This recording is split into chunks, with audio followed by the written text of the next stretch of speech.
Madeline Brooks stood trembling in the autumn rain, watching a janitor kneel at the weathered park bench where her son used to sit every day before he died. For 3 months, she had secretly followed this stranger, Xavier Grant, who arrived at dawn with fresh flowers and stayed for exactly 17 minutes. Today, she finally confronted him. "Why do you come here?" she demanded, her voice breaking. Xavier looked up, his eyes filled with a pain that matched her own. "Because your son saved my life," he whispered, pulling out a worn envelope from his jacket. "And I never got to thank him."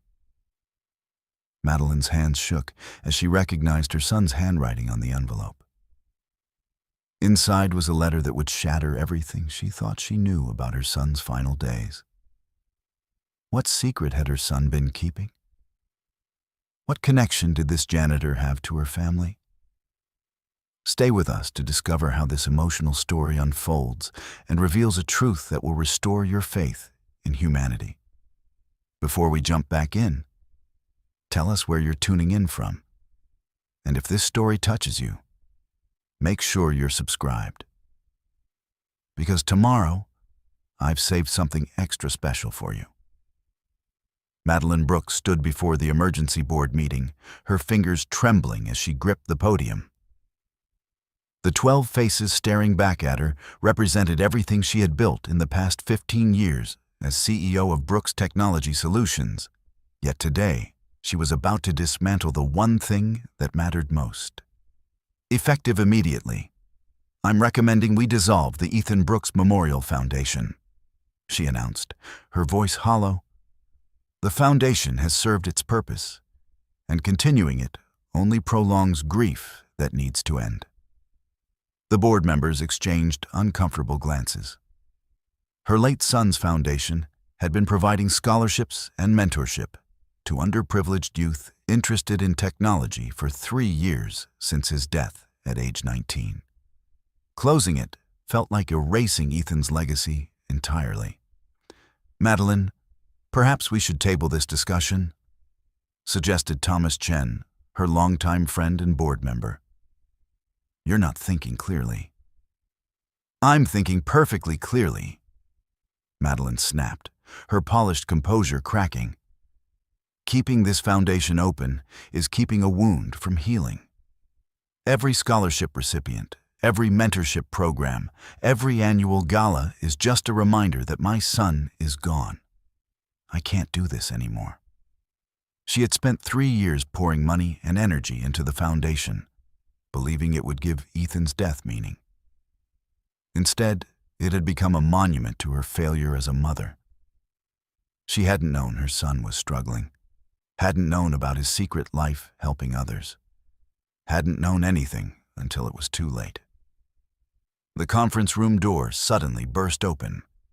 Xavier Grant, wearing his Navy janitor's uniform from the building's cleaning service, stood in the doorway holding a worn cardboard box. His dark eyes were determined, despite the obvious nervousness in his stance. "I'm sorry to interrupt," he said, his voice steady despite the shocked faces turning toward him. "But I can't let you close that foundation without knowing the truth about your son." Security guards immediately moved toward him, but Madeline held up her hand, something in his words stopping her cold. She had seen this man before, she realized with a jolt. Weeks ago, early one morning when she couldn't sleep, she had driven to Thornhill Park, to the bench where Ethan used to spend hours working on his laptop. This janitor had been there, kneeling before the bench with fresh flowers. "Who are you?" Madeline demanded, her heart pounding.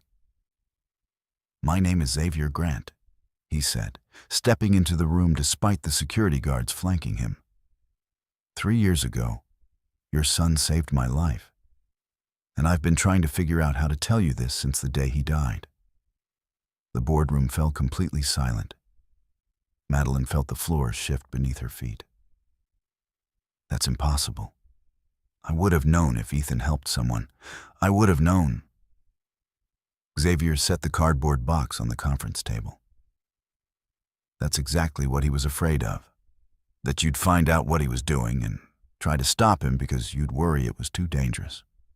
He opened the box carefully, revealing stacks of journals, photographs, and letters, all in Ethan's distinctive handwriting.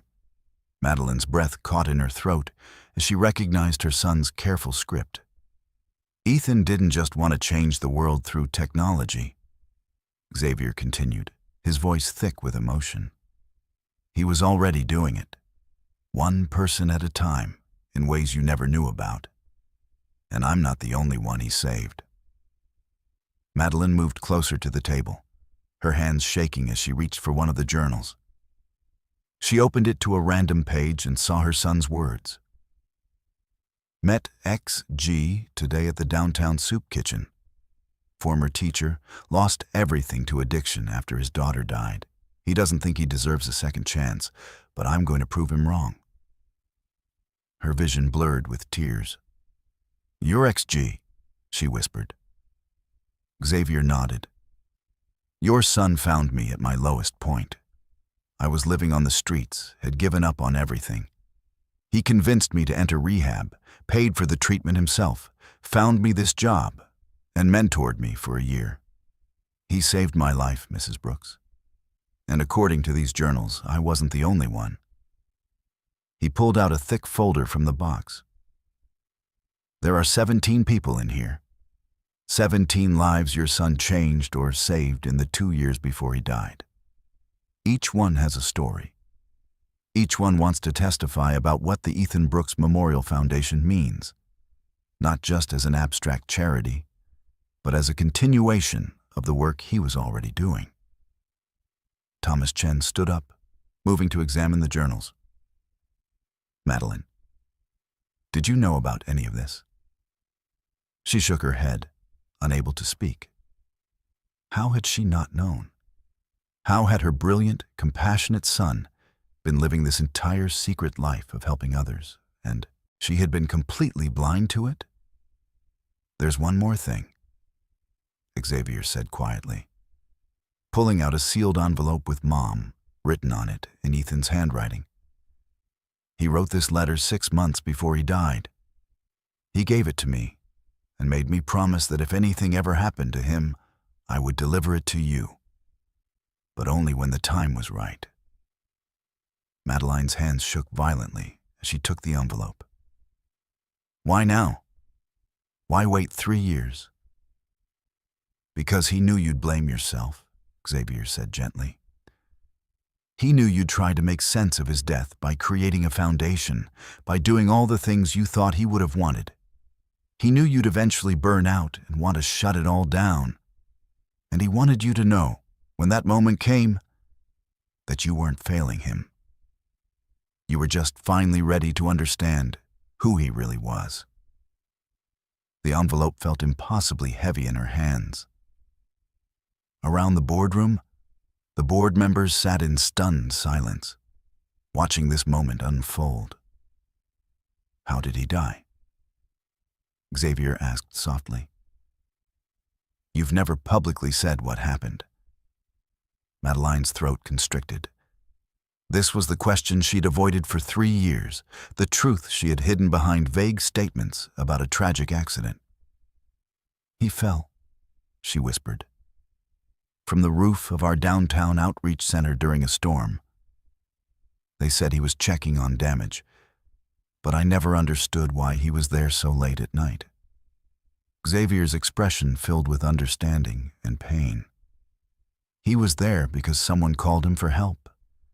Someone who needed him in the middle of the night, and he didn't hesitate. That's who your son was. Something broke open in Madeline's chest, 3 years of carefully controlled grief suddenly flooding through the cracks. She had spent so long trying to understand why Ethan had been at that building, why he had taken such a risk during a dangerous storm. Now, standing in this boardroom with a janitor who held the keys to her son's secret life, she finally understood. Ethan had died doing exactly what he loved, exactly who he was. And she had never really known him at all. "I need to read this letter," she said, her voice breaking. "I need to know what he wanted to tell me." But even as she said it, Madeline knew this was only the beginning. This janitor, this Xavier Grant who visited her son's favorite bench every morning with flowers, held more than just a letter. He held the truth about who Ethan really was. And somehow, she sensed that truth was going to change everything. Xavier Grant had learned long ago that rock bottom has a basement, and he had found every level of it. At 42 years old, he should have been enjoying a stable career, maybe watching his own offspring grow up, planning for retirement. Instead, he spent his days mopping floors in a corporate office building and his nights in a small studio apartment in one of Ashland Hills' less desirable neighborhoods, grateful just to have 4 walls and a door that locked. The journey to this modest existence had been brutal. 15 years ago, Xavier had been a respected high school English teacher at Westbridge Academy, one of the city's premier private schools. He had loved his job, loved introducing teenagers to the power of literature and critical thinking. His classroom had been a sanctuary, where struggling students found their voices and confident ones learned humility. His colleagues respected him. His students remembered him years later. Then his daughter, Emma, died. She was only 16, a bright, artistic soul who painted murals and wrote poetry. A drunk driver had run a red light, and in an instant, Xavier's entire world shattered. His marriage couldn't survive the grief. Within a year, his wife had filed for divorce, unable to look at him without seeing the daughter they had lost together. The house that had once been filled with Emma's laughter became unbearably silent. Xavier tried to keep teaching, but the sight of teenagers his daughter's age was too much. Every girl with dark hair reminded him of Emma. Every creative project submitted by a student felt like a knife to his heart. He started missing classes, showing up late, unable to focus. The school administration had been patient at first, understanding even, but there were limits to compassion when students' education was at stake. Preparing and narrating this story took us a lot of time, so if you are enjoying it, subscribe to our channel. It means a lot to us. Now back to the story. They suggested he take a leave of absence. He took it as a suggestion to disappear entirely. That's when the drinking started. Tentatively at first, just a glass of wine to help him sleep. Then a bottle. Then whatever he could afford. Alcohol made the pain fuzzy, made Emma's absence feel less sharp. It also made everything else disappear: his job, his relationships, his savings account, his self-respect. The descent was faster than he could have imagined. Within 2 years of Emma's death, Xavier was unemployed, divorced, and living in his car. The respected teacher who had once shaped young minds was now the homeless man people crossed the street to avoid. He spent his days at the downtown soup kitchen and his nights wherever he could find shelter, under bridges, in abandoned buildings, anywhere the police wouldn't move him along. He had given up entirely by the time Ethan Brooks found him. It was a cold November evening, and Xavier was sitting on a bench outside the Ashland Hills Public Library, trying to stay warm and wondering if he had the energy to make it through another winter on the streets. He was reading a tattered paperback copy of The Great Gatsby that someone had left on the bench, one of the few possessions he still carried from his teaching days. A young man, maybe 19 or 20, sat down beside him. Most people avoided the homeless, but this kid just settled in like it was the most natural thing in the world to sit next to someone who clearly hadn't showered in weeks. "That's one of my favorite books," the young man said, nodding at the paperback. "The green light symbolism always gets me." Xavier had been so starved for human conversation that he responded without thinking. Most people focus on the green light. But I always thought the eyes of Dr. T.J. Eckelberg were more significant. The eyes that see everything but do nothing, watching the moral decay without intervention. The young man's face lit up. You're a teacher. Was, Xavier corrected bitterly. Long time ago. I'm Ethan, the young man said, extending his hand without hesitation, without the typical wariness people showed around the homeless.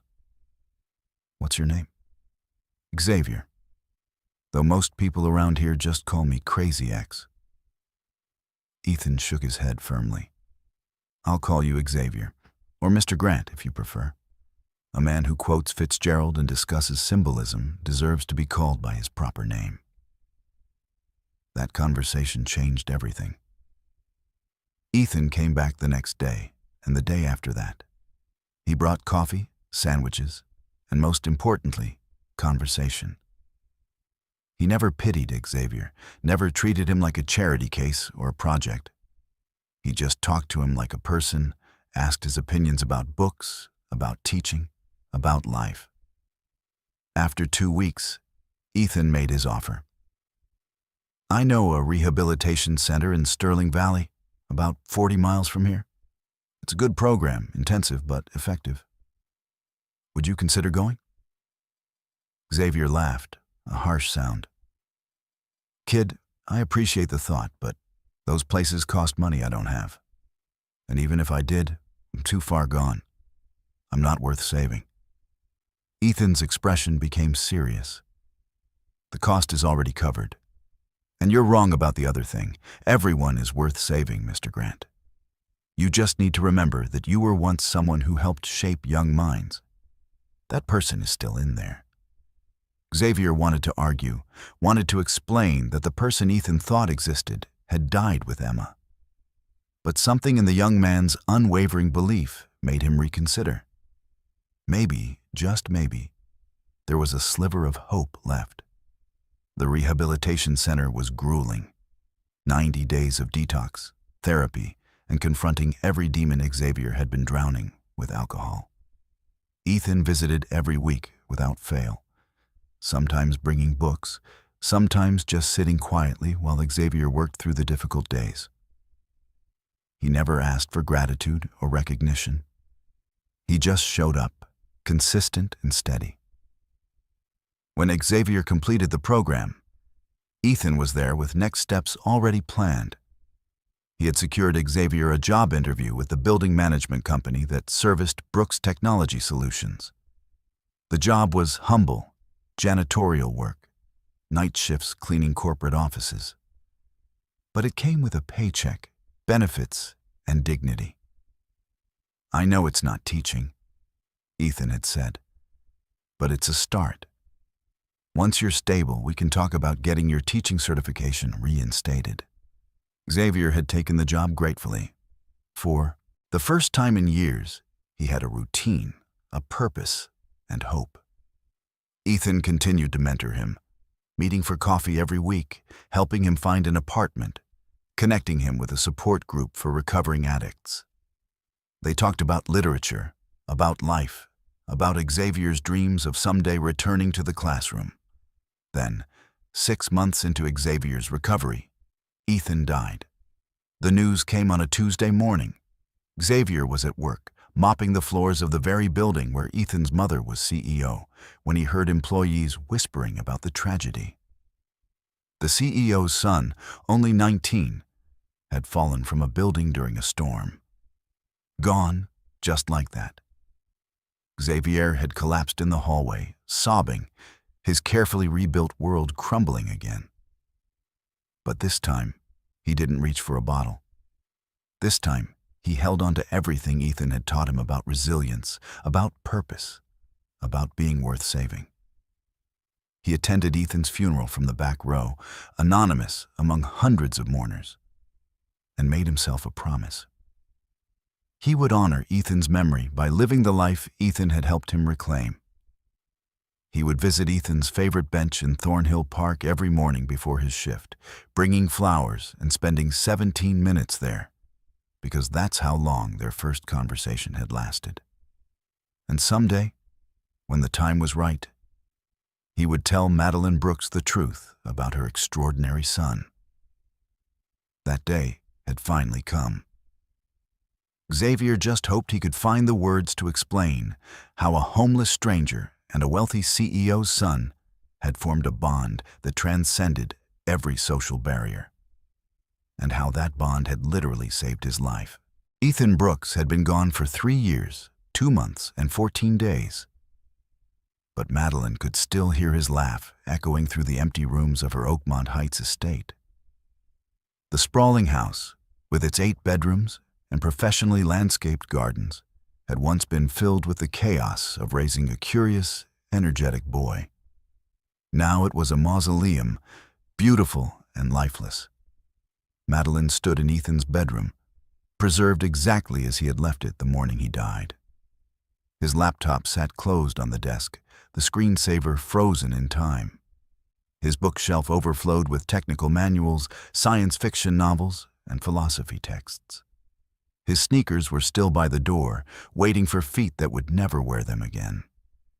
She came here when the grief became unbearable, when the weight of continuing without him felt impossible to carry.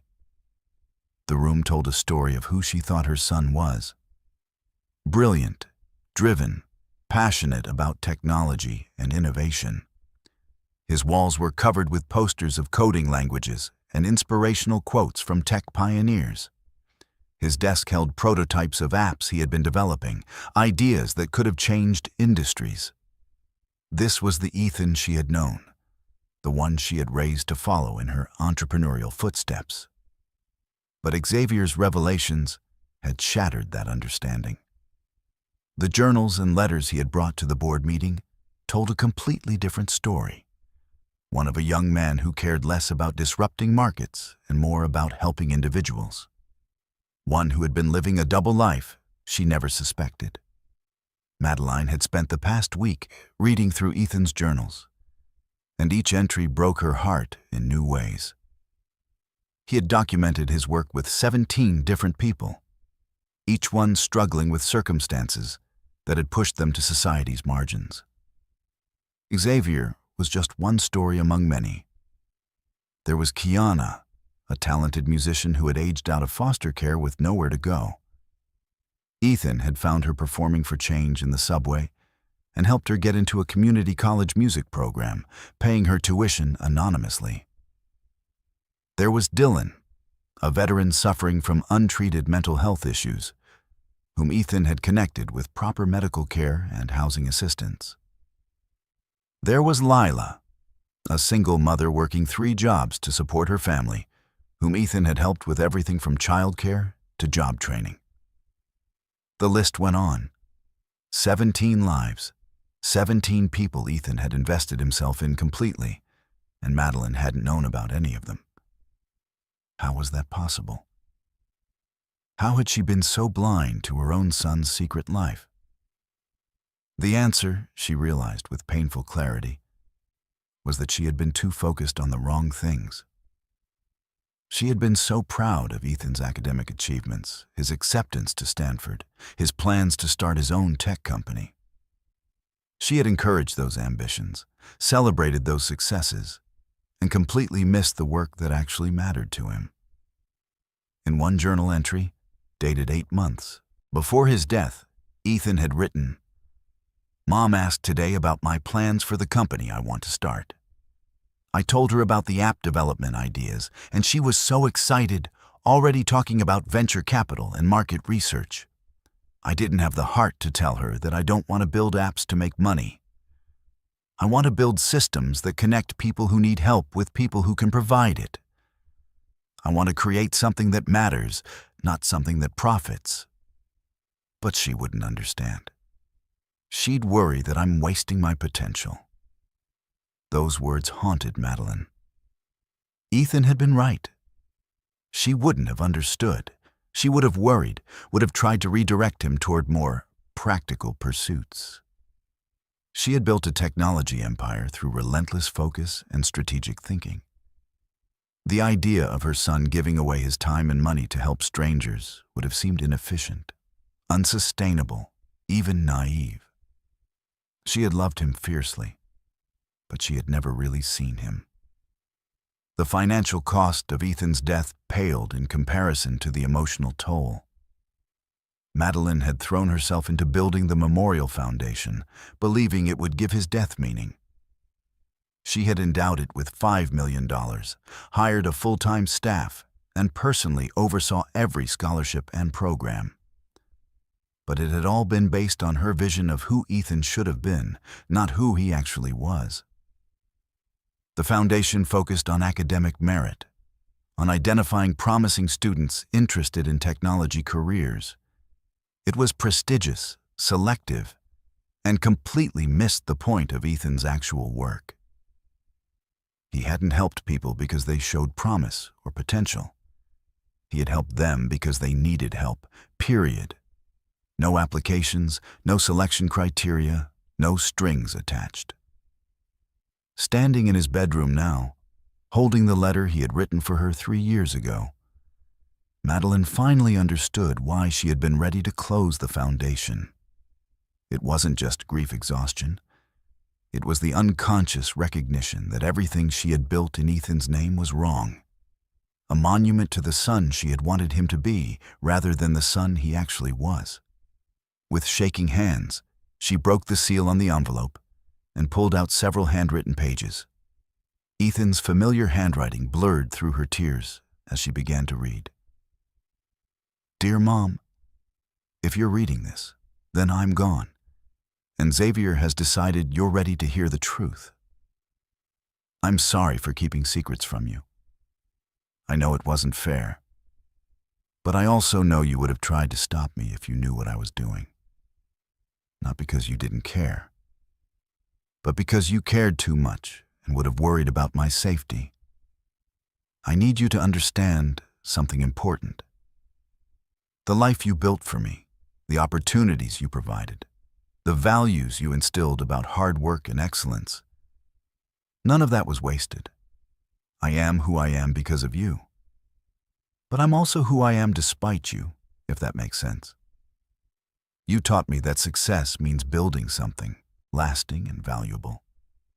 I just defined valuable differently than you expected.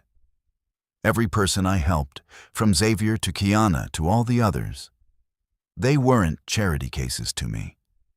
They were human beings who deserved a second chance, who deserved to be seen and valued. I saw myself in each of them because I realized how random luck really is. I was born into privilege, into a family with resources and connections. They weren't. That's not virtue on my part or failure on theirs.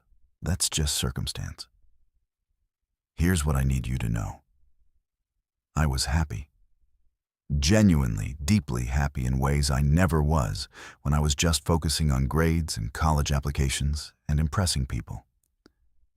The work I did with Xavier and the others gave my life meaning. If I died doing this work, then I died doing what I loved. Please don't let that become another reason to blame yourself. I know you, Mom. I know you'll create some kind of foundation or memorial in my name. And I know it will be perfectly organized, impeccably run, and completely focused on measurable outcomes and strategic impact. That's who you are, and I love that about you. But I'm asking you to consider doing something different. Don't help people because they deserve it, or because they show promise. Help them because they need help. That's it. That's the whole criteria. The 17 people whose stories Xavier will share with you, they're not special cases. They're just the ones I managed to help before I ran out of time. There are thousands more like them in this city alone. If you want to honor my memory, help them. Not with applications and selection committees, but with direct action and genuine care. I love you, Mom. I know we didn't always understand each other, but I never doubted your love for me. Now I'm asking you to love other people the way you loved me, fiercely and without reservation. That's the legacy I want. Not buildings with my name on them, but lives changed because someone cared enough to help. Xavier is a good man. Trust him. Let him show you the work I was doing. And please, please don't shut yourself away in grief. The world needs people like you, people who get things done. Just maybe aim that power at different targets than you originally planned. I'll be proud of you no matter what. Your son, Ethan.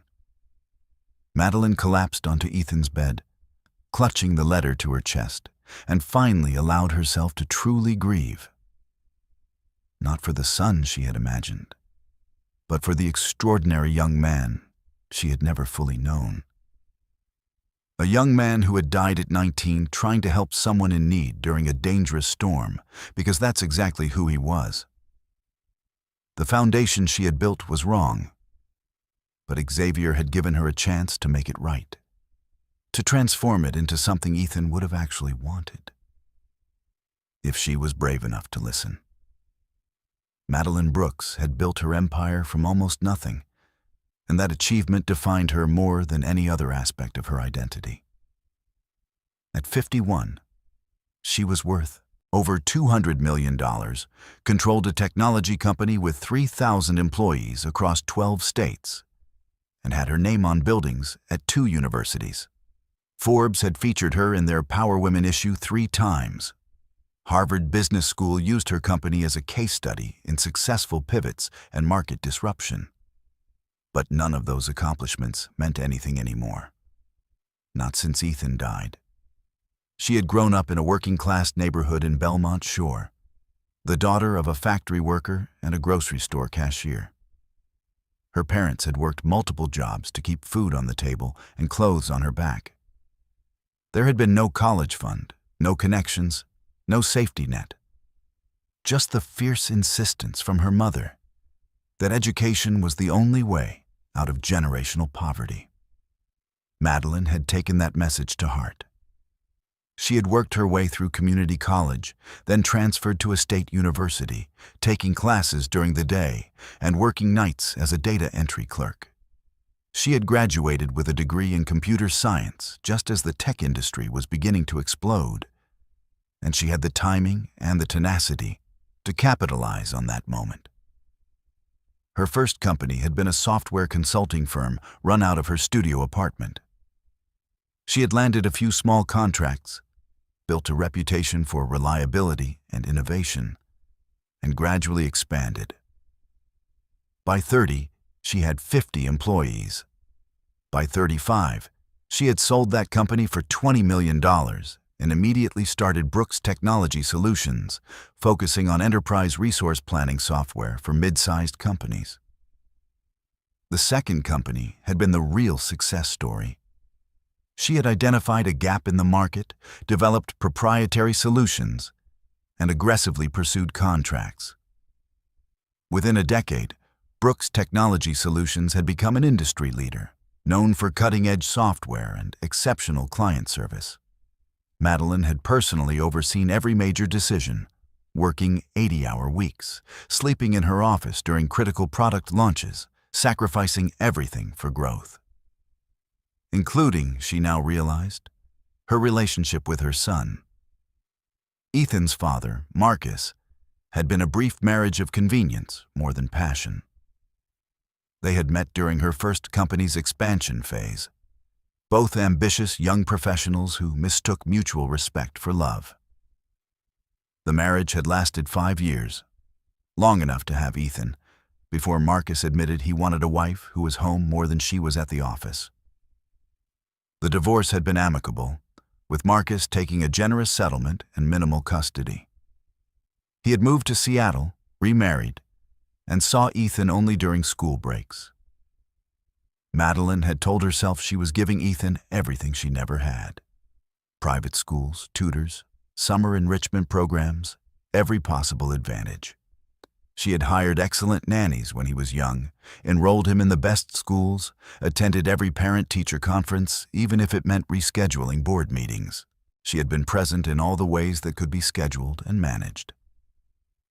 What she hadn't given him was spontaneity, unstructured time, or the freedom to fail without it reflecting on the family's image. Every activity had been chosen for how it would look on college applications. Every achievement had been celebrated as a step toward future success. She had loved him desperately, but had shown that love through opportunity rather than presence. The irony wasn't lost on her now. She had worked so hard to give Ethan a different life than her own struggling childhood. Yet in doing so, she had deprived him of the very thing that had made her successful, the hunger that comes from having to fight for everything. Ethan had never wanted for anything material, but he had apparently wanted for purpose, for meaning beyond achievement. Her penthouse office on the 42nd floor of the Ashland Financial Tower overlooked the entire city. Floor-to-ceiling windows provided a panoramic view of the urban landscape she had conquered through sheer determination. The office itself was a monument to success. Original artwork, designer furniture, awards and accolades displayed on custom shelving. Everything carefully curated to project power and accomplishment. But sitting at her desk now, reading through Ethan's journals for the 100th time, Madeline saw her office differently. It wasn't a symbol of achievement. It was a fortress she had built to keep the world at a distance, to avoid the vulnerability that came with real human connection. Even her philanthropy had been strategic, calculated for maximum impact and public relations benefit. Ethan's foundation work, by contrast, had been completely unstructured. He had helped people based on need and opportunity, with no thought to efficiency or scalability or return on investment. It was everything her business instincts had taught her to avoid. Yet it had clearly given him more satisfaction than anything else in his short life. The day after Xavier's revelation in the boardroom, Madeline had done something she rarely allowed herself. She had canceled all her meetings and spent the entire day reading through every journal entry, every letter, every photograph in the box Xavier had brought. The picture that emerged was of a young man she barely recognized as her son. There was Ethan at the downtown soup kitchen, serving meals and listening to stories from people experiencing homelessness. There was Ethan at a community center, teaching basic computer skills to senior citizens. There was Ethan at a youth shelter, mentoring teenagers who had aged out of foster care. In every photograph, his smile was genuine, his engagement complete. He looked happy in ways she had never seen during their carefully planned family dinners or strategic college planning sessions. One journal entry, dated a year before his death, had particularly gutted her. Spent 4 hours today just listening to Mrs. Chen talk about her late husband. She's been alone since he died 5 years ago, and I think I'm the first person who's really listened to her in months. Mom would say I wasted an afternoon, that I should have been studying or working on my apps. But Mrs. Chen cried when I left and made me promise to come back. How is that wasted time? How is making someone feel less alone not the most important thing I could possibly do with my afternoon? Madeline had wept reading that entry, realizing how completely she had misunderstood what mattered to her son. She had raised him to value productivity and achievement, and he had quietly rejected those values in favor of something more fundamental: human connection and compassion. Her own emotional landscape had been barren for years. After the divorce from Marcus, she had dated occasionally, but never seriously. Work had been her primary relationship, providing structure and purpose. She had friends, mostly professional acquaintances and board members, but no one she truly confided in. Her parents had passed away before Ethan turned 10, and she had no siblings. Ethan had been her only real family, and she had treated that relationship like another item on her task list. Quality time scheduled between board meetings, conversations focused on achievement and goals rather than feelings and dreams. She had thought she was being a good mother by providing opportunities and maintaining high standards. Now she understood she had been a CEO even at home, managing rather than connecting. The night after reading all of Ethan's journals, Madeline had driven to Thornhill Park at dawn, the time Xavier said he visited every morning. She had parked across the street and watched as the janitor arrived precisely at 6, carrying fresh flowers. He had knelt before the bench where Ethan used to work on his laptop, placed the flowers carefully, and then simply sat for exactly 17 minutes, his head bowed. Something about the ritual had broken through Madeline's carefully maintained composure. This man, this former homeless addict, whom her son had saved, showed more devotion to Ethan's memory than she had allowed herself. She had been so focused on managing her grief efficiently, on channeling it into the foundation and her work, that she had never simply allowed herself to feel it. After Xavier left that morning, Madeline had approached the bench herself.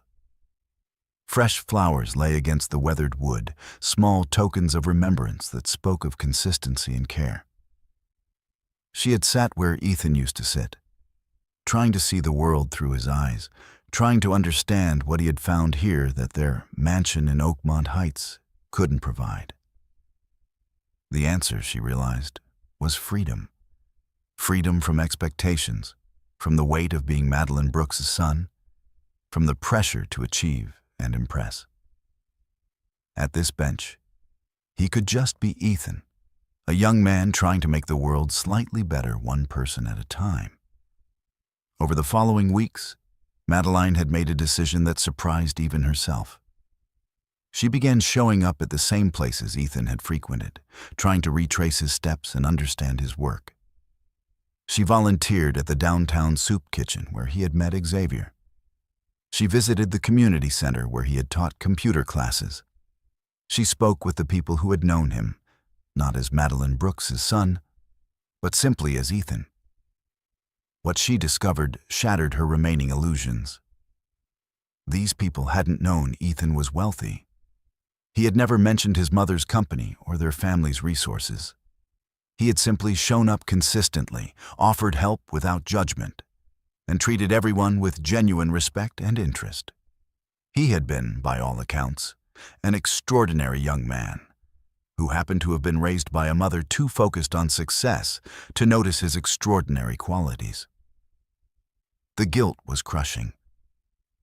Madeline had built an empire, but failed at the one thing that truly mattered: knowing and supporting her son for who he actually was, rather than who she wanted him to be. She couldn't change the past, couldn't reclaim the conversations they should have had, or the support she should have offered for his real passions. But Xavier had given her something precious, a roadmap to understanding Ethan's true legacy. And perhaps, if she was brave enough to follow it, a chance to transform her own empty success into something that actually mattered. The question was whether Madeline Brooks, CEO and self-made millionaire, could set aside her ego and control long enough to learn from a janitor who understood her son better than she ever had. That vulnerability terrified her more than any business challenge ever could. The second meeting between Madeline and Xavier happened 3 days after the boardroom confrontation, but this time it was on her terms. She had her assistant arrange for Xavier to come to her office during his lunch break, offering to compensate him for his time. She wanted to discuss the foundation's future, to understand more about Ethan's work, to somehow make sense of the revelation that had upended everything she thought she knew about her son. Xavier arrived at her office looking uncomfortable in his janitor's uniform, clearly aware he didn't belong in the executive suite's polished luxury. Madeline's assistant, Juliana, had offered him coffee and a seat in the waiting area. But he had declined both, standing by the window with his hands in his pockets, studying the city sprawl below. When Madeline's office door opened, Xavier turned with an expression that was difficult to read. Not quite defensive, but wary, as if expecting judgment or dismissal. "Thank you for coming," Madeline said, keeping her tone professional but not cold. "Please, sit down. Would you like something to drink?" "I'm fine, thank you," Xavier replied, taking one of the leather chairs across from her desk, but perching on the edge like he might need to leave quickly. An awkward silence stretched between them. Madeline, who commanded boardrooms with ease and negotiated multi-million-dollar contracts without hesitation, found herself uncertain how to begin this conversation. This man had known her son in ways she hadn't. He possessed insights and memories she desperately wanted to access, yet she had no framework for how to ask. "I read all of Ethan's journals," she finally said. "Every single entry. It took me 3 days." Xavier nodded slowly. "Then you know he was special? Different from most people his age." "I always knew he was special," Madeline said, hearing the defensive edge in her voice and trying to soften it. "I just didn't know why. I thought it was because he was brilliant, because he had so much potential to achieve great things in technology or business. I didn't realize his greatness was in how he treated people." "He learned that from somewhere," Xavier said quietly. "Kids don't develop that kind of compassion in a vacuum." Madeline shook her head. "I don't deserve that kindness, Mr. Grant. Ethan's compassion came despite my parenting, not because of it. Raised him to value achievement and success. He rejected those values and chose something better." Xavier leaned back slightly in his chair, seeming to assess her with those careful eyes that had seen the worst of human existence and survived.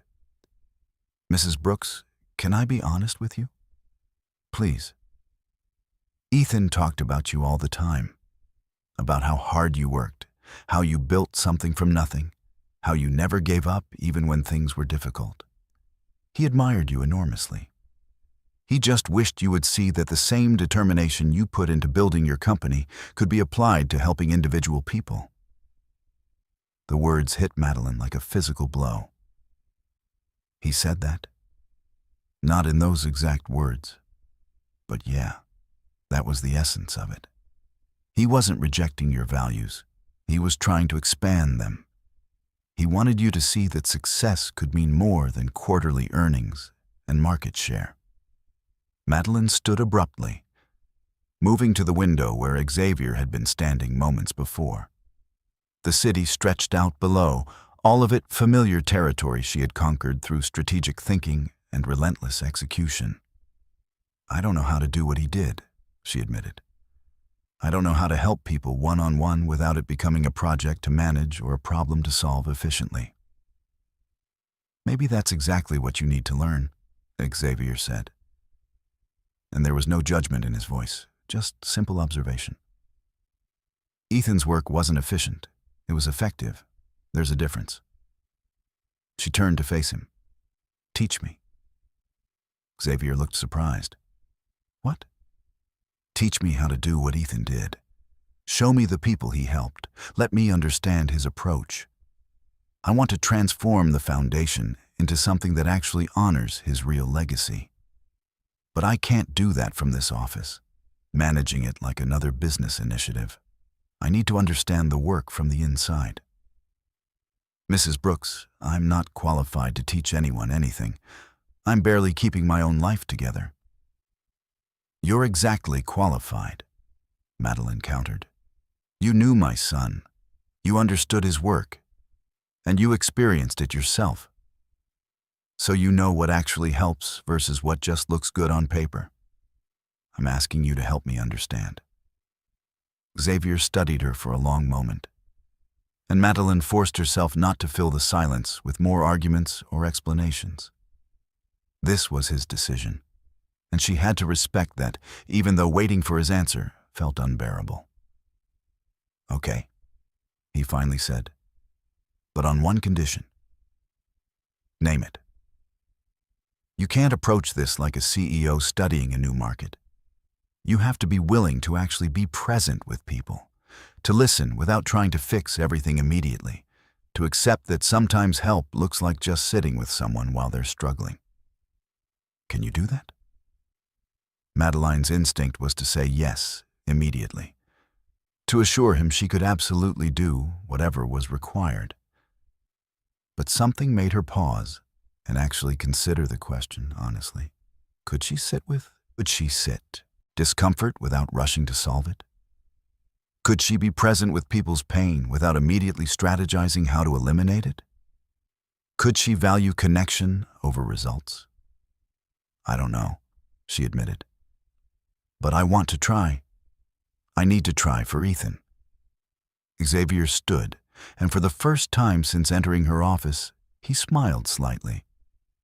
That's a more honest answer than I expected. Okay, Mrs. Brooks, we'll start tomorrow. Meet me at Thornhill Park at 6 in the morning. Wear comfortable clothes, nothing fancy.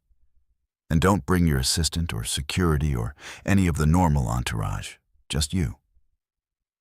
What will we be doing? You'll see. Just trust me, the way Ethan did. After Xavier left, Madeline stood at her window for another hour, watching the city move through its daily rhythms. Somewhere down there were the 17 people Ethan had helped, plus countless others he never got the chance to reach. Tomorrow, she would begin trying to see the world the way her son had, through eyes that valued individual human dignity over aggregate impact. The prospect terrified her, but for the first time since Ethan's death, she felt something besides hollow grief. She felt purpose. Madeline arrived at Thornhill Park at 5:55 the next morning, wearing jeans and a simple sweater instead of her usual designer suits. She had left her Mercedes at home and driven her seldom-used Range Rover, not wanting to arrive in something too ostentatious. Even these small adjustments felt foreign, like she was playing dress-up as someone she wasn't. Xavier was already there, kneeling at Ethan's bench with fresh flowers as he did every morning. Madeline hung back, not wanting to interrupt the ritual. She watched as he placed the flowers carefully, sat in silence for several minutes, then stood and turned to find her watching. "You're early," he said, but there was approval in his tone. "I didn't want to be late for my first day of education," Madeline replied, attempting lightness despite her nervousness. Xavier gestured for her to approach the bench. Up close, Madeline could see that it had been carved with initials over the years, declarations of love and friendship worn smooth by weather and time. A small brass plaque had been added recently, she realized. It simply read, "Ethan Brooks believed in second chances." "I had that installed 2 months after he died," Xavier explained. "Used the first paycheck I earned after getting sober. Seemed right that there should be something permanent marking this spot where he spent so much time." Madeline traced the letters with her finger, feeling tears threaten again. "Thank you for that, for remembering him this way." "I remember him every day," Xavier said simply. "Now come on, we have our first stop." They walked through the awakening city as dawn light painted the buildings gold and pink. Xavier led them to a neighborhood Madeline rarely visited, where residential buildings gave way to commercial districts and social services. They stopped at a building with a simple sign, "Bellevue Community Kitchen." "Ethan volunteered here every Tuesday and Thursday morning," Xavier explained. "He'd arrive at 6:30 and help prepare breakfast service until 9, then head to his classes. He never missed a day unless Lily was sick." "Who's Lily?" Madeline asked. Xavier smiled. "You'll meet her. She's one of the 17. Works here now as a coordinator after Ethan helped her get clean and find stable housing." Inside, the kitchen was already bustling with activity. Several volunteers were chopping vegetables, setting up serving stations, and brewing enormous pots of coffee. A woman in her early 30s with auburn hair pulled back in a practical ponytail looked up as they entered, and her face lit up when she saw Xavier. "X, you brought someone new?" Then she really looked at Madeline, and recognition dawned. "Oh my God, you're Ethan's mom." Madeline nodded, unsure how to respond. The woman, Lily, came around the counter and without hesitation pulled Madeline into a hug. "I'm so sorry for your loss. Ethan was incredible. He literally saved my life." The unexpected embrace caught Madeline off guard, but she returned it awkwardly. When Lily pulled back, her eyes were wet. "I've wanted to reach out to you so many times, to tell you about what your son did for me. But Xavier said you weren't ready yet." "I'm ready now," Madeline said, surprised to find she meant it. "Tell me about Ethan. Tell me everything." Over the next hour, as Madeline found herself peeling potatoes and setting up serving stations under Lily's direction, she heard the story. Lily had been addicted to opioids after a prescription for chronic pain had spiraled out of control. She had lost her job, her apartment, and nearly her life before Ethan had found her sleeping in a doorway near this very kitchen. "He didn't lecture me or judge me," Lily explained as they worked side by side. "He just asked if I was hungry and invited me in for breakfast. Then he came back the next day and the day after that. Eventually, he asked if I wanted help getting clean, and when I said yes, he connected me with resources and checked in constantly. He believed I could recover even when I didn't believe it myself." Madeline listened, her hands busy with simple tasks, while her mind struggled to reconcile this story with her image of her son. "How long ago was this?" 2 years before he died. I've been clean for 5 years now. I work here full-time, coordinating services for people experiencing homelessness and addiction. It's because of Ethan that I'm alive and functional. He gave me a second chance when nobody else would." When breakfast service began, Madeline found herself face to face with the people Ethan had cared so much about. Men and women experiencing homelessness. Some struggling with mental health issues. Some simply down on their luck. She served food and coffee, trying to make eye contact and offered genuine smiles the way she watched Xavier and Lily do naturally. An older man with weathered skin and kind eyes approached her station. "You're new here," he observed. "First time volunteering?" "Yes," Madeline admitted. "I'm trying to understand why this work mattered so much to my son." The man studied her with surprising perceptiveness. "Your son the one who helped X? The rich kid everyone talked about?" "Ethan, yes." The man nodded slowly. "Never met him myself, but I heard the stories. People said he was different from most volunteers. Most folks who come here are trying to feel good about themselves, you know. Doing their charity work so they can go home feeling like saints. But your boy actually cared, made people feel human. That's rare." After the breakfast service ended, Xavier suggested coffee at a nearby diner. Madeline agreed, still processing everything she had witnessed.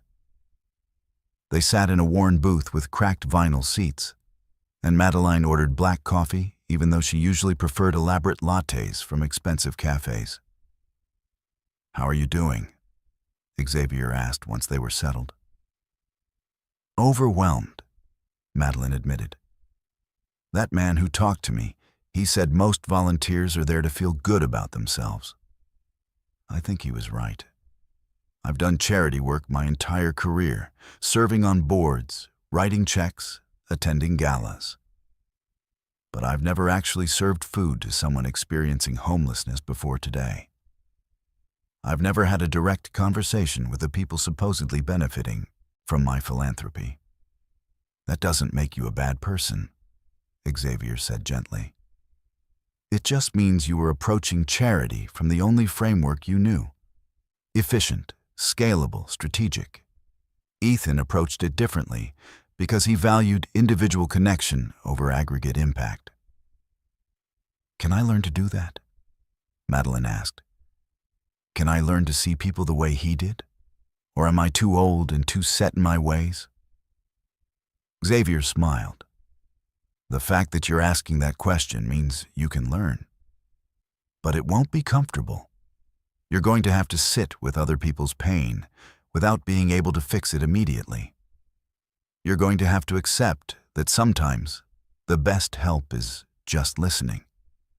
Can you do that? Madeline thought about her usual approach to problems. Identify, strategize, execute, measure results. What Xavier was describing was completely antithetical to that methodology. But she had seen the impact of Ethan's approach in Lily's grateful eyes, in Xavier's continued sobriety, in the 17 lives documented in those journals. I don't know if I can, she said honestly, but I want to try. Over the following weeks, Xavier became Madeline's guide into a world she had never truly known, despite her philanthropic efforts. They visited the community center where Ethan had taught computer classes to senior citizens, and Madeline sat through a session trying to help an 80-year-old woman understand email, while Xavier demonstrated infinite patience with every question. They went to the youth shelter where Ethan had mentored teenagers aging out of foster care, and Madeline listened as young people shared stories of neglect and abandonment that made her own privileged childhood feel impossibly distant. They met with Dylan, the veteran Ethan had helped connect with mental health services, who was now thriving in a job training program. Each visit challenged Madeline's instincts. When she met Kiana, the musician Ethan had helped get into community college, her immediate thought was to expand the program, to create a systematic approach for identifying and supporting talented young people facing barriers. Xavier gently redirected her. It's not about scaling the solution, he explained. It's about seeing Kiana as a unique individual with specific needs and dreams. When Ethan helped her, he didn't think about how to help 100 other musicians. He thought about what Kiana needed right now. The lesson was difficult for Madeline, whose entire career had been built on scalability and systems thinking. But gradually, through exposure and Xavier's patient guidance, she began to understand the difference between efficient philanthropy and effective compassion. One rainy afternoon, several weeks into her education, Madeline and Xavier were sitting at Ethan's bench after volunteer work at the community kitchen. Rain pattered on the trees above them, but the bench itself remained relatively dry under the canopy of leaves. Can I tell you something? Xavier asked. Of course. When Ethan first started helping me, I resented him a little bit. This rich kid swooping in to save the homeless man, like I was some kind of project for him. I thought he'd get bored and disappear once he realized I was harder to fix than he expected. But he didn't disappear. No. And eventually I realized that he didn't see me as a project at all. He saw me as Xavier, as someone with value and potential who just needed support. That's why his help actually worked when so many other interventions had failed. He treated me like a person, not a problem. Madeline was quiet for a long moment. I treated Ethan like a problem sometimes, she finally said. Or maybe more like a project. I had a vision for who he should become, and I tried to manage him toward that vision. I never asked him who he actually wanted to be. He knew you loved him, Xavier said. That came through in every journal entry. He just wished you could see him more clearly. I see him now, Madeline whispered. Finally. Too late, but I see him.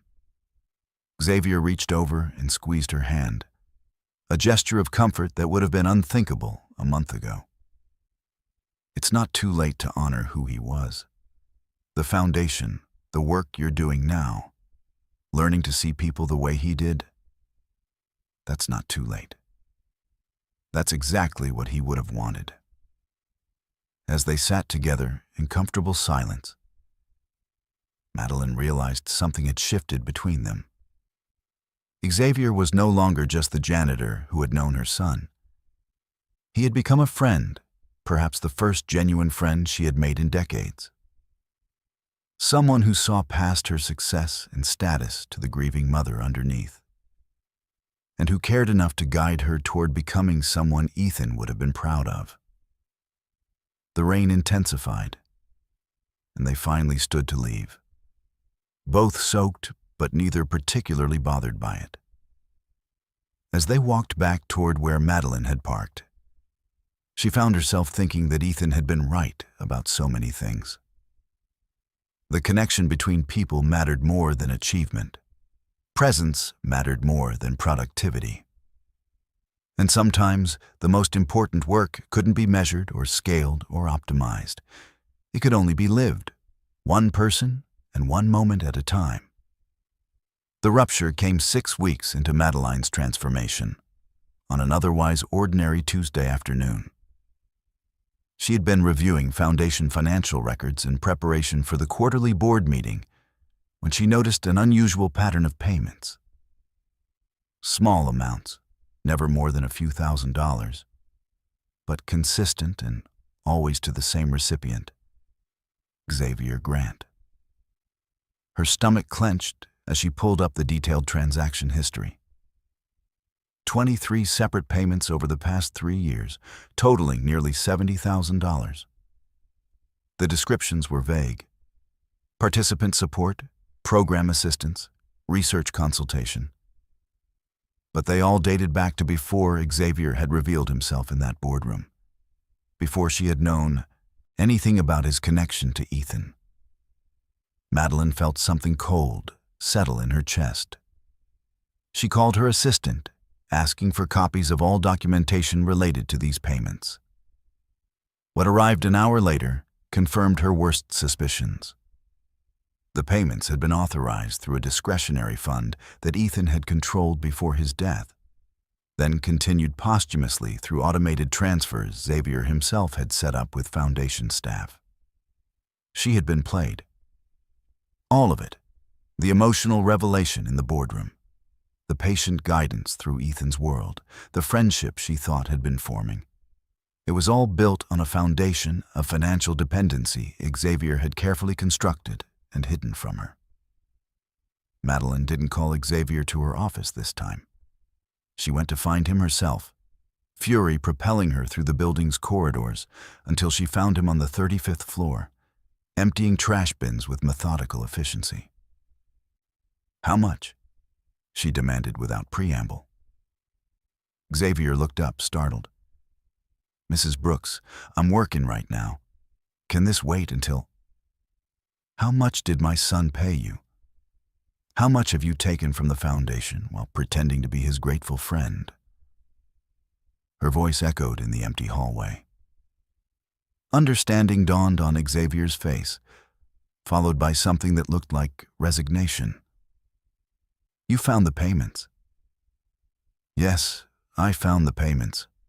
$70,000 over 3 years.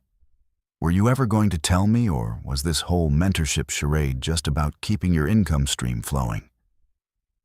"It wasn't like that," Xavier said, his voice quiet but firm. "Ethan set up those payments as part of my recovery support. Housing assistance, continued therapy, education expenses for the teaching certification I'm working toward. He wanted to make sure I had stability. And you just kept taking the money after he died. Kept it secret while pretending to teach me about his legacy of compassion." Madeline's laugh was bitter. "You're good, I'll give you that. You even had me believing we were becoming friends." Xavier's jaw tightened. "We are friends. And I never hid anything. Those payments were part of the Foundation's documented programs. I didn't bring them up because they weren't relevant to what I was trying to show you about Ethan's work." "Not relevant? You've been financially dependent on my family for years, and you don't think that's relevant to our relationship?" "My recovery isn't about money," Xavier said, his voice rising now. "Yes, Ethan helped me financially because that's what I needed at the time. But what saved me wasn't the payments. It was the fact that someone believed I was worth saving. Something you still don't seem to understand, despite everything I've shown you. Don't you dare lecture me about understanding, Madeline shot back. You're just another person who saw an opportunity in my son's compassion. How many others are there? How many of your 17 success stories are still on the foundation payroll, collecting checks while pretending to be grateful? The moment the words left her mouth, Madeline saw Xavier's expression close down completely. The warmth and openness that had gradually emerged over their weeks together vanished, replaced by the wary distance of someone who had learned not to expect understanding from people like her. You know what? You're right, Xavier said flatly. I'm just a janitor and a former addict. Everything I've told you about Ethan was probably lies to keep the money coming. The journals were fake, the letters were forged, and all those people whose lives he touched were just elaborate cons. That makes much more sense than accepting that your son was genuinely good, and I genuinely cared about him. Xavier, no, we're done here. You want to shut down the foundation? Go ahead. You want to stop the payments? Stop them. I've been clean for 3 years now, and I have a job. I'll figure it out, just like I figured everything else out before your son found me. He turned back to his work, dismissing her. Please leave. I have floors to clean. Madeline stood frozen, watching Xavier methodically empty trash bins as if she weren't there. As if the past 6 weeks hadn't happened. She wanted to take back her words, to explain that she was scared of being manipulated again, scared of trusting someone who might have ulterior motives. But her pride wouldn't let her. Instead, she turned and walked away, telling herself she had been right to confront him, right to protect herself from being used. The hollow feeling in her chest suggested otherwise. But Madeline had spent decades ignoring uncomfortable emotions in favor of logical decisions. This, she told herself, was just another necessary choice. The fallout from her confrontation with Xavier came swiftly. Within a week, 3 members of the Foundation's board had resigned, citing concerns about the organization's direction. Thomas Chen, her oldest ally, requested an emergency meeting that Madeline knew wouldn't be pleasant. What she didn't expect was the lawsuit. Harrison Caldwell, a prominent attorney and Foundation board member, filed a legal challenge claiming Madeline was mismanaging the Foundation's assets and deviating from its original mission.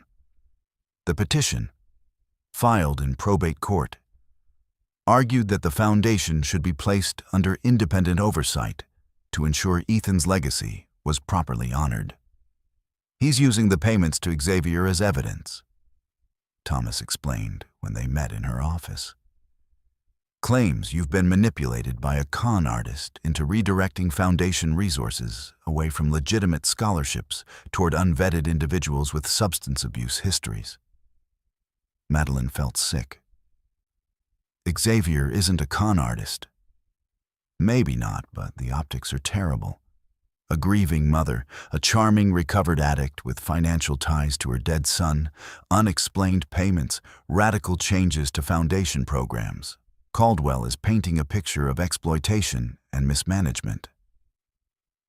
So, what do I do? Thomas sighed. You could fight it, but that means exposing everything to public scrutiny. The media would have a field day. Or you could step back, let an independent board take over, and hope they honor some version of what you are trying to build. Those are my only options. Fight and destroy Ethan's reputation, or surrender and watch everything get dismantled?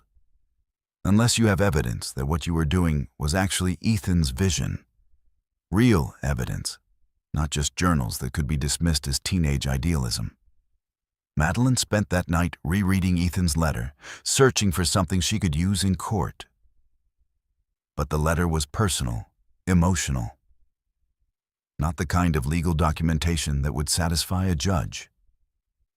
She needed something more concrete, some proof that the Foundation's new direction truly honored Ethan's intentions. She also needed Xavier. He knew the people Ethan had helped, understood the work in ways she was still learning. But after their confrontation, he had made it clear he wanted nothing more to do with her or the Foundation. She had tried calling twice. Both times he hadn't answered. The preliminary hearing was scheduled for 3 weeks away. Madeline hired the best attorneys money could buy, but even they admitted the case was challenging. Without clear documentation of Ethan's wishes beyond the original Foundation charter, and with the financial irregularities Caldwell had highlighted, the court might indeed decide that independent oversight was necessary. The stress manifested in ways Madeline hadn't experienced in years. She couldn't sleep, couldn't focus on work, couldn't stop replaying her confrontation with Xavier and wondering if she had destroyed the one genuine connection she had formed since Ethan's death. 2 weeks before the hearing, Lily from the community kitchen showed up at Madeline's office unannounced. Juliana tried to turn her away, but Madeline, hearing the commotion, came out herself. "I need to talk to you," Lily said firmly, "about Xavier and about what you're throwing away." They sat in Madeline's office, and Lily didn't mince words. "Xavier told me what happened, how you accused him of using Ethan for money. You know what he did after that conversation? He called the Foundation and requested that all payments be stopped immediately. Then he picked up extra shifts at 2 other buildings to make up the income. He's working 70 hours a week now because he'd rather destroy himself than let you think he was using your son." Guilt crashed over Madeline. "I didn't know." "Because you didn't ask. You made assumptions based on fear and distrust, exactly the opposite of everything Ethan tried to teach you." Lily leaned forward. "Here's what you need to understand. Every single one of the 17 people Ethan helped would testify for you. We would stand up in court and explain exactly what your son's real legacy was. But not if you've rejected the one person who knew him best and who's been trying to help you understand. Xavier won't even take my calls. Then don't call. Show up. Do the work. Prove you actually learned something from these past weeks." Lily stood to leave, then paused. Ethan believed people deserved second chances. Maybe you should consider giving Xavier one, and yourself one too. After Lily left, Madeline sat in her office as evening light faded over the city. She had a choice to make, the same choice she always made between pride and vulnerability, between control and trust. This time, though, the stakes were higher than any business decision she had ever faced. This time, she was choosing whether to honor her son's real legacy or lose it forever. The courtroom was smaller than Madeline expected, more intimate and somehow more intimidating than the boardrooms where she usually fought her battles. Harrison Caldwell sat with his legal team, looking confident and prepared. Thomas Chen sat beside Madeline, offering moral support even though he had advised her this fight might be unwinnable. What Caldwell's team didn't expect was the crowd. 17 people filed into the courtroom's public gallery, and Madeline recognized every face from Ethan's journals. Lily was there, along with Dylan the veteran, Kiana the musician, and all the others whose lives Ethan had touched. And standing with them, looking uncertain but determined, was Xavier. Madeline's breath caught. She hadn't seen him in 2 weeks, hadn't known if he would come, despite Lily's assurances. Their eyes met across the courtroom, and something passed between them, not forgiveness exactly, but possibility. Caldwell presented his case first, methodically outlining the Foundation's deviation from its original charter, the questionable payments to Xavier, and Madeline's radical restructuring of programs without proper board oversight. His arguments were logical, well-documented, and damning. Then Madeline's attorney called Xavier to the stand. "Mr. Grant, how did you meet Ethan Brooks?" her attorney began. Xavier described that first evening at the library, his homelessness and addiction, Ethan's persistent kindness. He explained the rehabilitation, the job assistance, the mentorship that continued until Ethan's death. Then he pulled out a folder of documents. "These are receipts and records I kept of every dollar Ethan spent helping me," Xavier said. "Not because he asked me to, but because I needed to remember that someone had invested in me when I couldn't invest in myself." The foundation payments Mrs. Brooks discovered? They were always documented. They were never hidden. They were exactly what Ethan intended. Then, one by one, the other 16 people testified. Each told their story of how Ethan had found them at their lowest point and offered help without judgment. Each explained how the Foundation's original focus on academic merit and traditional success would have excluded them entirely. But Ethan's actual work had been about helping people who fell outside conventional support systems. Kiana, the musician, was particularly compelling. "Ethan didn't help me because I was talented or deserving. He helped me because I needed help. If Mrs. Brooks wants to honor her son's real legacy, she needs to run the Foundation the way he would have, not the way she thinks looks best on paper." The judge listened carefully to every testimony, asking occasional questions, but mostly absorbing the collective picture these 17 people painted of Ethan Brooks. Not as the promising young tech entrepreneur his Foundation's charter described, but as a compassionate young man committed to helping individuals in crisis. Finally, Madeline herself took the stand. Her attorney asked the question they had prepared. "Mrs. Brooks, why did you want to change the Foundation's direction?" Madeline looked directly at Xavier as she answered. "Because I finally understood that I never really knew my son. I was so focused on who I wanted him to be that I missed who he actually was. The Foundation I created was based on my vision of success, not his. Changing it isn't mismanagement. It's correction. It's finally honoring the person Ethan truly was instead of the person I wished he had been." Her voice broke on the last words, but she continued. "I made mistakes in this process. I let fear and pride damage a friendship with someone who knew my son better than I did. But I'm asking this court not to let my failures prevent the Foundation from becoming what Ethan actually wanted it to be." The judge took a brief recess, then returned with his decision. "This court finds that while Mrs. Brooks's management of the Foundation has been unconventional, the evidence suggests she is actually attempting to align the Foundation more closely with Ethan Brooks' demonstrated values and actions. The petition for independent oversight is denied.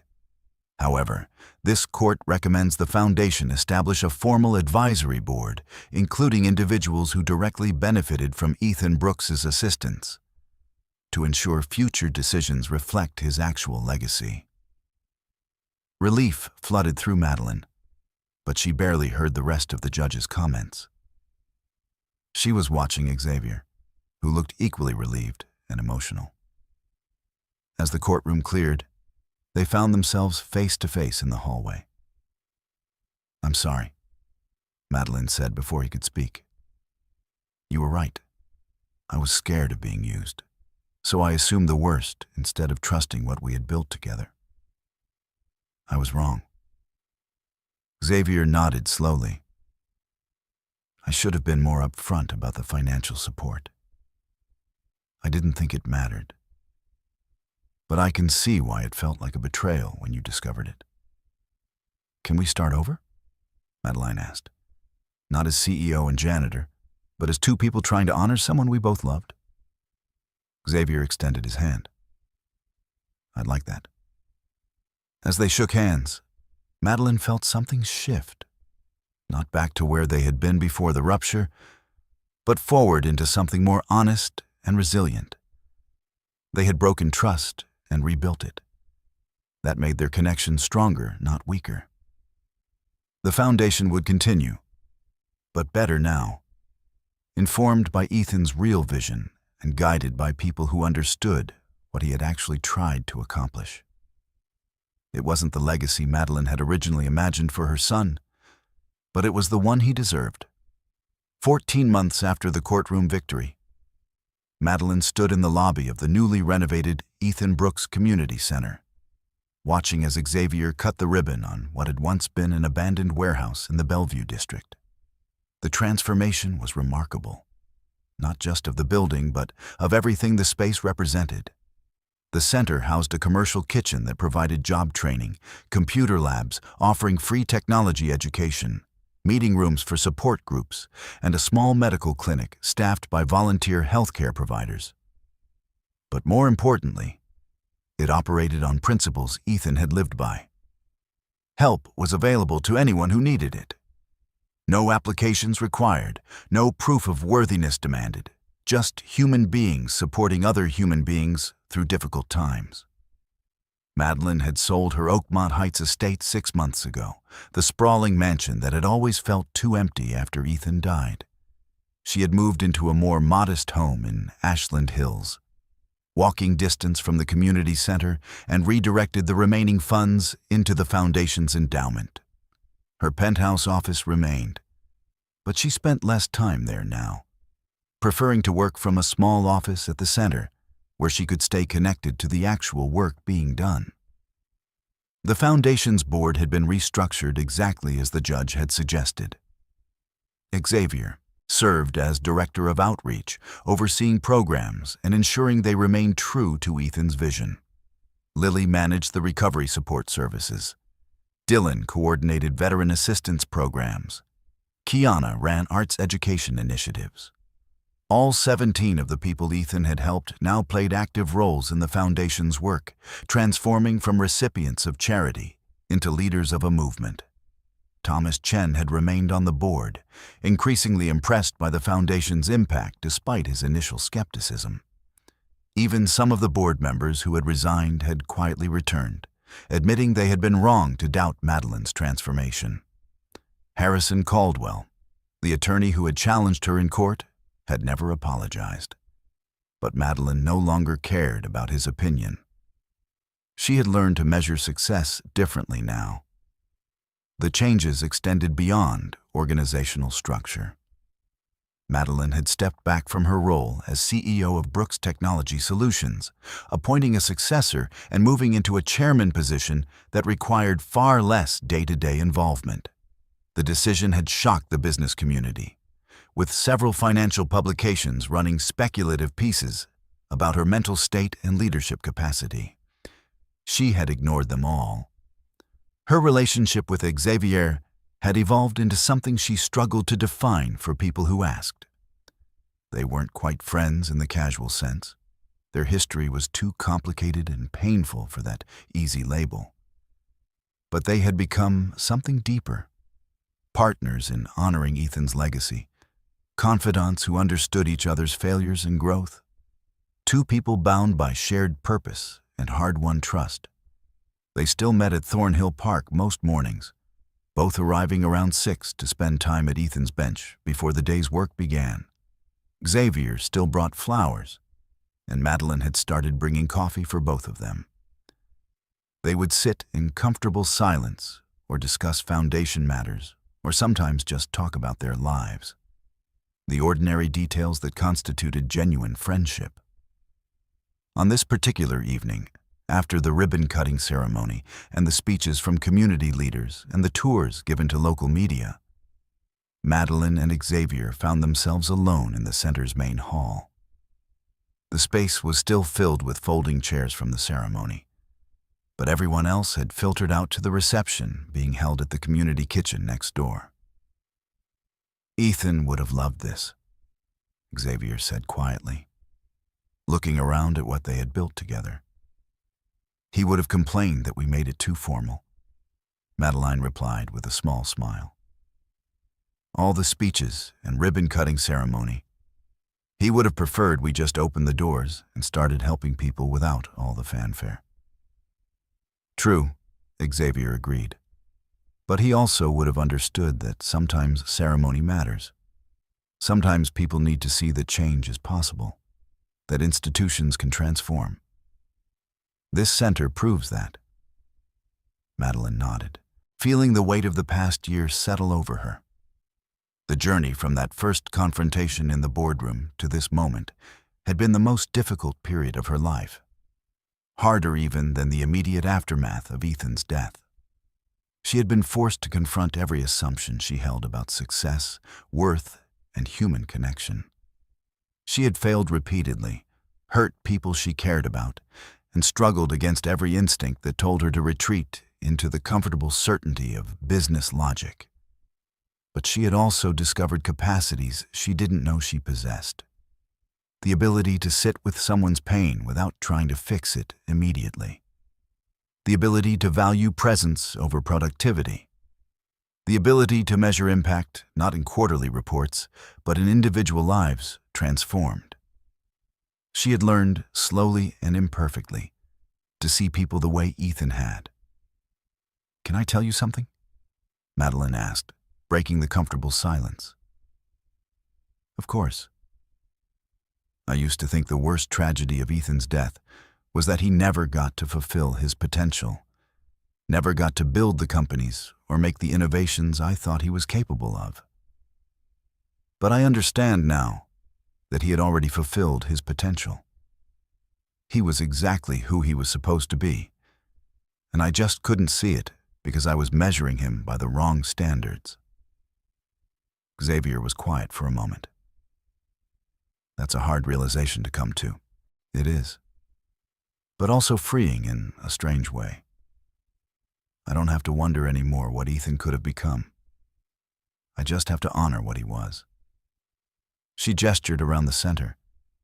"This feels like the right way to do that." "He'd be proud of you," Xavier said, "of how far you've come, how much you've changed." "I hope so, though I think he'd also tell me I still have a long way to go." Madeline smiled ruefully. "I caught myself last week trying to create an efficiency matrix for the community kitchen's food distribution. Old habits die hard." Xavier laughed. "And Lily politely told you to back off?" "Not politely, but yes, she told me. I'm learning to take that feedback better than I used to." They stood together in the empty hall, surrounded by evidence of what two broken people could build when they learned to trust each other and honor a shared vision. The center would open officially next week, and Madeline knew there would be challenges ahead, funding issues and logistical problems, and the inevitable conflicts that arose in any organization. But she felt ready for those challenges in ways she never had before. "I should get to the reception," Xavier said finally. "Lily will kill me if I miss the toast she planned." "I'll come with you," Madeline replied. Then, on impulse, she added, "Thank you, Xavier, for not giving up on me when I gave you every reason to. For believing I could change, even when I didn't believe it myself." Xavier's expression softened. "Ethan believed people deserved second chances. I'm living proof of that. You deserved one too." They walked together toward the community kitchen, where laughter and conversation spilled out into the evening air. Through the windows, Madeline could see the 17 people who had testified on her behalf, plus dozens of others who had been helped by the Foundation's transformed programs. They were celebrating not just the new center, but the possibility of change, the reality that institutions and people could transform when they committed to seeing each other clearly. As Madeline entered the warm, crowded space, she felt something she hadn't experienced in years, a sense of belonging. Not the superficial belonging of professional networks and business relationships, but the deeper connection that came from shared purpose and genuine care. These people knew her failures and loved her anyway. They challenged her assumptions and forgave her mistakes. They had become, in the truest sense, family. Later that night, after the reception ended and everyone had gone home, Madeline drove to Thornhill Park one last time.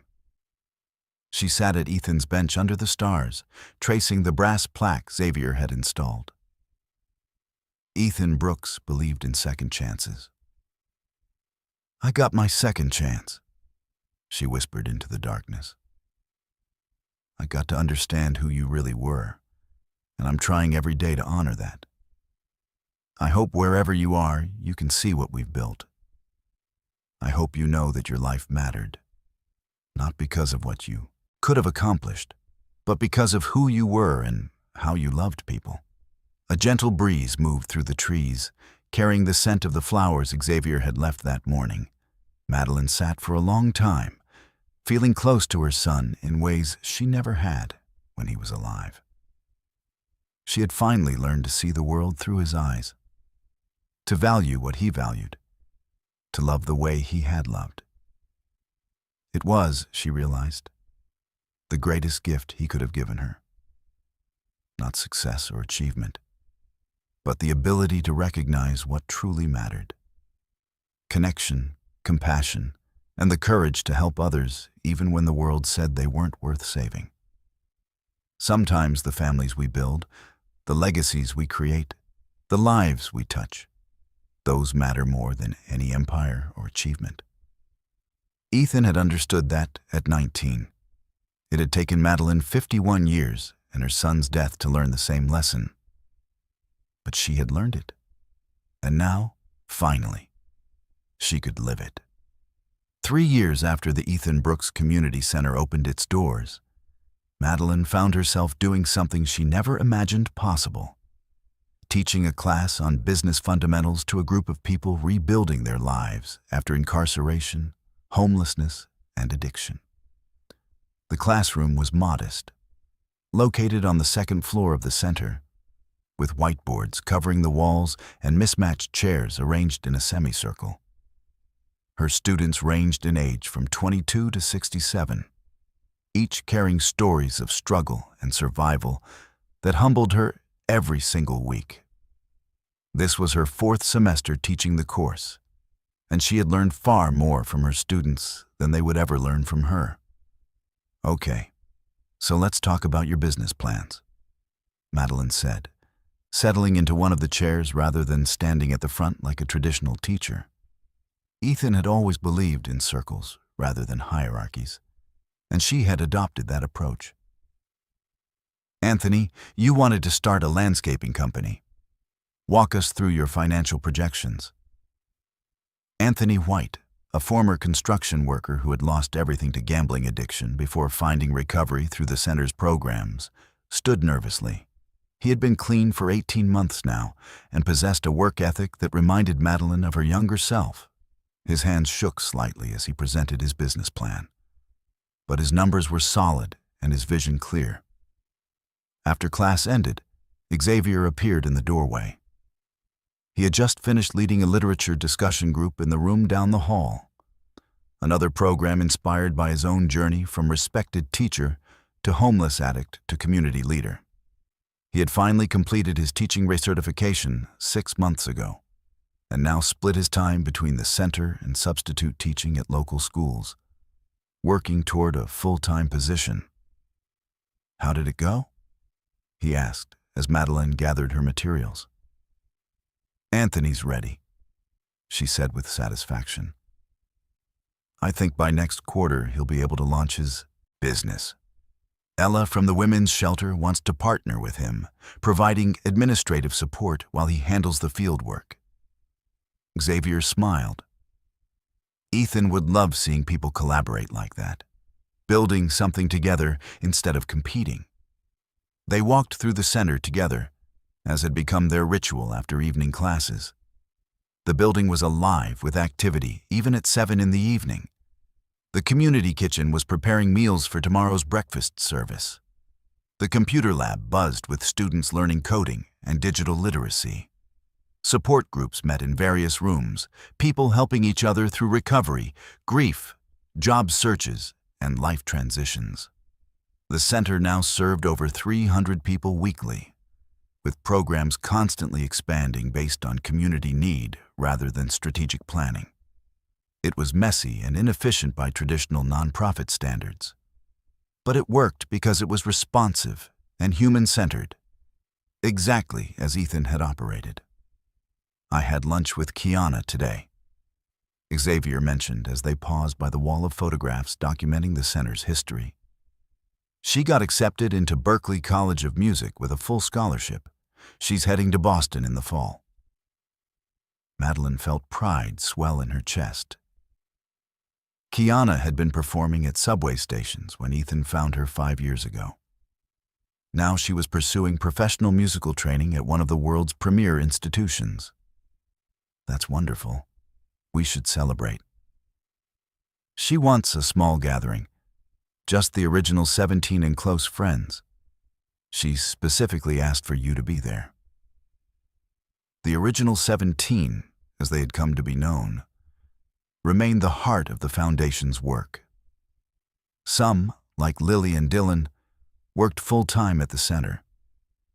Others, like Kiana, had moved forward into independent successes but stayed connected to the community. They met monthly for dinners that were part support group, part family gathering, part strategic planning session. Madeline treasured those evenings more than any board meeting she had ever attended. Her phone buzzed with a message from Thomas Chen. "Board meeting confirmed for next Tuesday. Foundation endowment now at $12 million. Interest alone funds 3 new programs annually." Madeline smiled. The foundation had grown substantially, not through her aggressive fundraising, but through word-of-mouth support from people who saw the real impact of the work. Small donors contributed regularly, and several major philanthropists had reached out after reading articles about the center's approach. Money still mattered, but it served the mission now rather than defining it. "I've been thinking about something," Xavier said as they reached the lobby. The evening receptionist, a young woman named Scylla, who had come through the center's job training program, waved at them as she answered phones. "Remember how Ethan used to just show up at the library, the soup kitchen, random places around the city? How he found people who needed help by being present in community spaces?" "Yes," Madeline replied, curious where this was leading. "I think we should formalize that somehow. Not make it a program exactly, but train volunteers in the art of just showing up and being present, paying attention to people who are invisible to everyone else." Madeline considered this. A year ago, her instinct would have been to create a structured outreach program with metrics and measurable outcomes. Now she understood what Xavier was actually suggesting: teaching people to see others the way Ethan had, without agenda or judgment. "I love that idea," she said. "It's perfect. We could call it the Presence Project or something like that." "Let's workshop the name," Xavier laughed. "But yes, something like that. I think it honors what Ethan did better than any formal program could." They parted ways in the parking lot, Xavier heading home to the small house he now owned in a neighborhood not far from where he had once been homeless. Madeline driving to her modest home in Ashland Hills. Her life looked nothing like it had 4 years ago, and she was profoundly grateful for that transformation. At home, she made tea and settled into her favorite chair, pulling out the letter Ethan had written her. She still read it regularly, finding new meaning in his words as she continued to grow and change. Tonight, one particular sentence stood out. "Don't help people because they deserve it or because they show promise. Help them because they need help. That's it." That's the whole criteria.